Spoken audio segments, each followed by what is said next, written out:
电梯门打开的一刹那，失散30年的母女彼此终于相见。可下一秒，悲剧就发生了，母亲的脖子上突然出现一道血痕，而母亲进入电梯与女儿会面的这个期间，这附近就没有第3个人出现过。本该激动拥抱的初次团聚，也秒变成了遗憾离别的最后一面。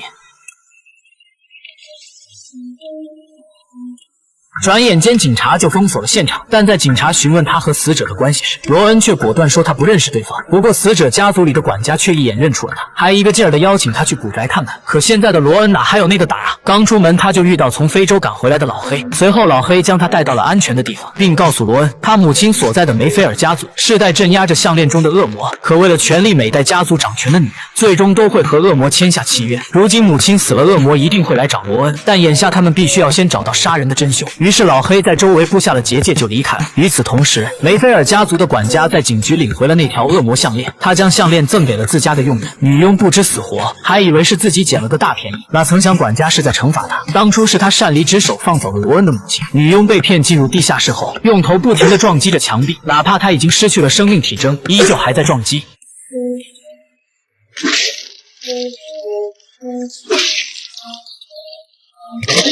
反观罗恩这边，大楼突然响起警报。当他下楼后，发现是虚惊一场。也就在此时，他看到了一伙类似狂欢节的队伍。一位极美的老太太主动搭讪，请罗恩喝酒。在他喝酒的同时，老太太竟变回了恶魔。之后，罗恩忘乎所以，跟随着狂欢的队伍一路唱跳。不知不觉，他进入了幻境。在这里，明明死去的母亲竟还活着。紧接着，母亲就引导女儿和恶魔签下新的契约。此时，他突然清醒，意识到母亲已死，自己是身处恶魔制造的陷阱。另一边，老黑来到凶案现场的电梯，用手触摸四周，试图看到案发时的场景，但这次他失败了。很明显，已经有人动过了手脚。没办法，他只能扮成记者，去接触罗恩母亲的尸体。一瞬间，他真切的感同身受的知道，作为一个母亲被囚禁的辛酸血泪的一生。同时，他也看到了杀死罗恩母亲的凶手。等老黑回到安全屋后，发现不对，立刻去触摸墙壁，他感觉到了恶魔的气息。恰好此时罗恩也赶了回来。早上，管家进入地下室，准备从佣人的身上取回项链，可摸索了半天，发现项链居然不见了。很快就到母亲出殡的这一天，女人的舅舅利用整理妆容的机会，在尸体上寻找着丢失的项链。要下葬时，老黑接到凶手被抓到的消息。等他赶到警局，认出对方就是杀死罗恩母亲的凶手，但他们还不知道的是，刚得到的线索马上就要失效了。